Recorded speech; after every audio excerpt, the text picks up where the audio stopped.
Almoço Band News, com Guto Graça. 10h57, já tá na ponta da linha com a gente para conversar, bater aquele papo que a gente faz semanalmente com os principais destaques das redes sociais. E hoje, mais uma vez, não tinha muito para onde fugir, né, Guto? Bom dia para você.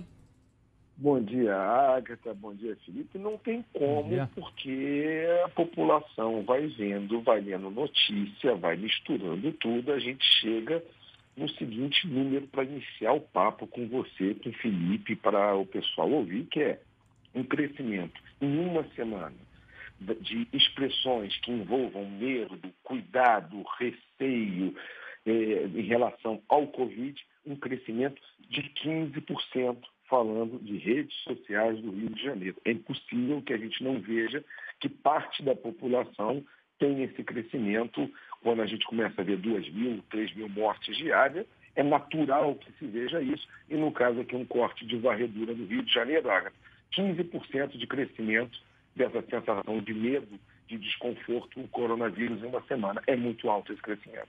Eu acho, né, Felipe, que o medo sempre teve presente, mas agora está ainda mais porque a gente vê um cenário de leitos ocupados, a gente vê medidas restritivas, medidas mais restritivas no Rio, mesmo assim as pessoas continuam desrespeitando. Então eu acho, pelo menos eu tenho sentido no meu nicho, né? No meu nicho, sim, as pessoas estão com mais medo agora. Eu, inclusive, estou com mais medo agora, Felipe. O número passou de mais de 3.000 mortos por Covid-19 por dia no Brasil. É natural que o receio aumente. Aquelas pessoas que estavam tendo um comportamento negacionista por influência do presidente da República, Jair Bolsonaro, ou por elas próprias não verem diretamente as consequências nefastas desse vírus no seu meio social imediato, agora elas estão sentindo isso, porque não são apenas números, cada vez mais as pessoas ficam sabendo de pessoas próximas que são internadas, que estão entubadas ou que morreram, e isso inevitavelmente tem um reflexo nas redes sociais e ainda se soma, né, Guto, com a desorientação não só pela má comunicação, mas a má comunicação também é consequência da falta de uma articulação nacional, de um conjunto aí do governo federal, do governo estadual, do governo municipal, dois governos, né, principalmente aí nos casos dos estados e dos municípios, que vão se debatendo, batendo cabeça, sem apresentar exatamente uma solução unificada com as devidas coordenações e orientações para a população. Então, o receio só vai aumentando, porque há um cenário de descontrole e as pessoas não veem as autoridades públicas capazes de neutralizar isso. Exatamente, Felipe. Você junta essa coisa assim, essa mudança do número frio tomar rosto. Depois do número frio tomar rosto não é mais de um conhecido, mas é de um parente. É natural que isso, quando encontra uma percepção que, vamos lá, falando de Rio de Janeiro, Felipe, a gente já está falando de medidas restritivas há mais de 15 dias. Você vai para a rede social e encontra que 60% da população, 60% de quem está falando sobre medida restritiva não sabe como vai ser. Expressa isso de alguma forma. Eu acredito que esse bate-cabeça de prefeitura, de governo do estado, não tem como funcionar, até mesmo para que se possa ter adesão por um lockdown, por uma medida restritiva, por medida mais branda, porque não existe compreensão do que vai ser acontecido, Felipe. É impressionante que a gente está na véspera da segunda-feira e 60% do volume do que a gente esteja falando de medida restritiva no Rio de Janeiro não se saiba como vai ser. Eu acho assustador esse número de rede social.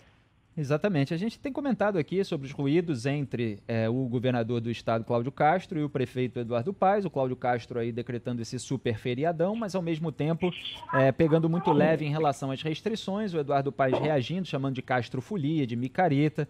Quer dizer, você cria um feriado, mas não impõe certas restrições e aí as pessoas podem recorrer às atividades de lazer, aos bares, aos restaurantes, onde eventualmente vão se aglomerar e não se vai ter o resultado daquilo que seria um período de maior contenção. Então fica tudo muito atrapalhado. E aí eles discutem, né? Tem uma conversa aí para ser marcada, vamos ver qual vai ser o resultado dessa conversa, mas a população fica completamente perdida, porque o governador determina algumas regras, o prefeito determina outras, as pessoas não sabem direito quando elas começam a valer, quando elas terminam de valer e quais são elas efetivamente. A gente tenta aqui, com todo o esforço da equipe de reportagem da Band News FM, esclarecer os pontos sensíveis. Alguns não são esclarecidos, mesmo nessas entrevistas coletivas. A questão da academia, por exemplo, de ginástica, musculação, ficou no ar aí, a prefeitura ficou de dar maiores detalhes. Então, shopping, por exemplo, o Marcos Lacerda estava no ar aqui quando a coletiva de imprensa com o prefeito Eduardo Paes estava acontecendo. Ficaram várias dúvidas também a respeito do funcionamento dos shoppings e isso aumenta, evidentemente, a preocupação e o receio por parte da população. Felipe, para pensar, você, a Agatha, os ouvintes, o que a gente pode dizer que é algo que a gente vem estudando mundialmente, alguns casos de cidade a cidade, a evolução disso, no que tange a minha parte de ciência de dados. O que ficou muito claro até hoje? Onde deu certo, qualquer lugar que tenha dado certo, passa por coordenação e logística. Onde não houve coordenação e logística, não adianta ter vacina. Parece básico, mas parece que a gente não conseguiu ainda entender o que já foi posto como modelagem de caso de sucesso. Segundo, Felipe, para a gente pensar com o ouvinte aqui junto, vacina e tratamento precoce foi um assunto que entrou na bolha de forma política. Deu certo para a população? Não deu. Politizar medida restritiva, se é lado A ou lado B, também não vai dar certo. É inevitável. Isso aqui não é bancando pitoniza de futuro, não, é fato. Demanda logística e interação. Sentem e conversem. Sejam adultos. É uma forma de população no que me cabe e o que eu vi. De número, só funcionou onde teve logística e coordenação. Bate-cabeça é perder para o vírus. Esse vírus se vem com vacina e com logística. Eu não vejo de outra forma, Felipe. É quase que num clima de desabafo aqui com vocês e com o ouvinte para a gente pensar junto. Pois é, e o Bolsonaro acabou de falar que não temos ainda o remédio, depois de passar meses e meses brandindo uma embalagem de hidroxicloroquina, defendendo um medicamento comprovadamente ineficaz por uma série de estudos internacionais. Agora ele fala não temos ainda o remédio, não mencionou outro tratamento, só falou no início ali de tratamento precoce e vacinação em massa. Foi ontem para a TV e mentiu deliberadamente na TV. A notícia é essa, e eu fico feliz até que vários jornais deram a notícia correta, porque é um déficit, às vezes, no jornalismo, que é o jornalismo declaratório. Então, o presidente fala uma coisa, depois fala outra diferente, e se dá ali a manchete com todas as declarações sem analisar qual é o fato que está por trás. A realidade existe, nós estamos aqui nela. E muitas vezes o jornalismo deixa passar só por manchetar declarações de políticos, de autoridades públicas de uma maneira geral. Mas ontem, infelizmente, o presidente foi mentir deliberadamente, cinicamente na televisão, posando ali de quem sempre defendeu a vacinação.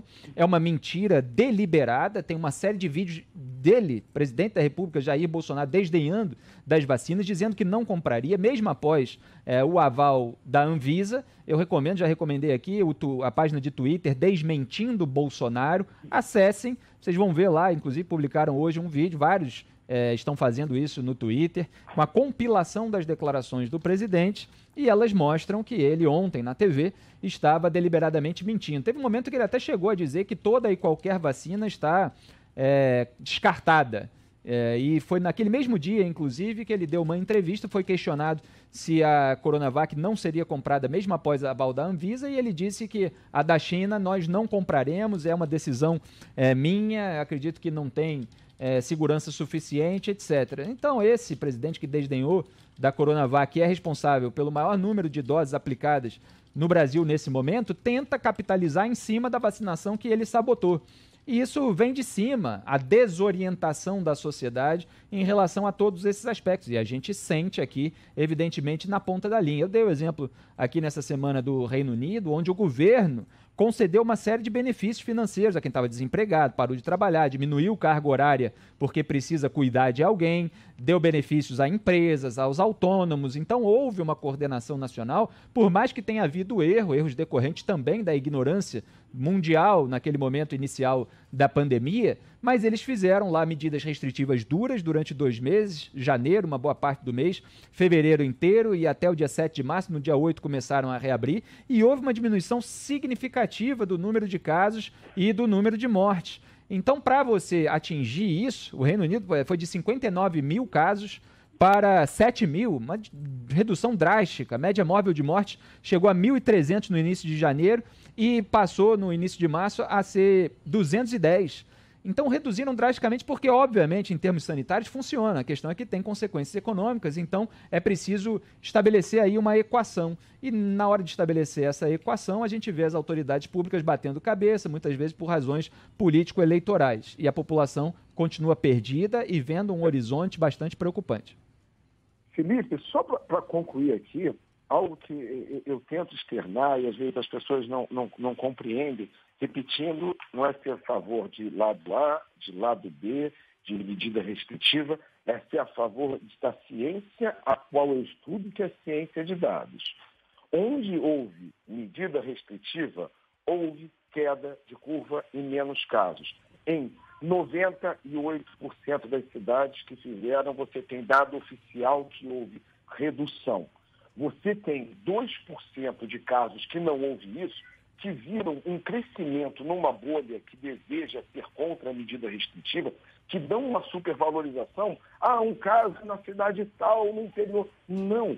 Se você fizer medida restritiva, é quase que matemático. É claro, se estraga a economia, vai estragar, vai prejudicar. Agora, é inevitável que se eu diminuir circulação, vai diminuir a curva. Claro. Não dá para querer combater isso com factoide. Vai para o argumento da economia, vai para qualquer argumento. Agora, Felipe, de pegarem cidades onde houve uma falha de lockdown, ou de ausência de máscara, ou de algum caso assim, e supervalorizar isso, às vezes, em 70, 80, 90 vezes o que seria aquela cidade em relação ao panorama. Mas não, faz-se um cavalo de batalha quase que como um factoide, quase que um fato de publicidade. É muito estranho isso, que as pessoas querem torcer por fatos e acabam distorcendo os fatos, filho. É muito estranho isso.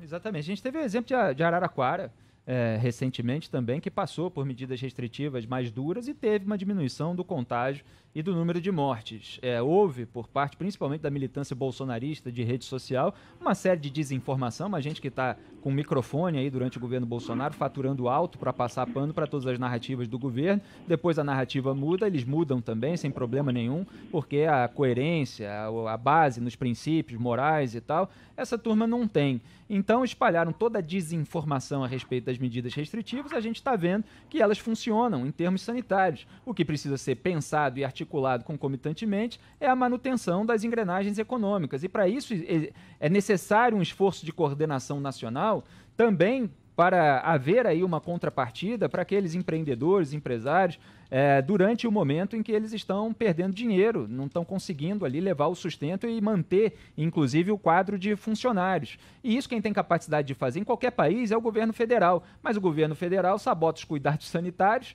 no Brasil e também combate as medidas restritivas, incentivando, inclusive, manifestações. Aí a gente tem um ciclo de sabotagem e fica difícil sair disso. Então, o presidente que julgava que teríamos 800 mortes no máximo, agora está vendo que chegamos a quase 300 mil mortes e está alterando o discurso sem fazer qualquer meia-culpa. Guto Graça, que volta toda quarta-feira. Obrigada, Guto, com o panorama das redes sociais ou em qualquer edição extraordinária, combinado? Beijo para todos vocês, beijo, fiquem na paz e até a próxima, até quarta-feira, ou edição extraordinária, é só chamar. Beijo. Um beijo.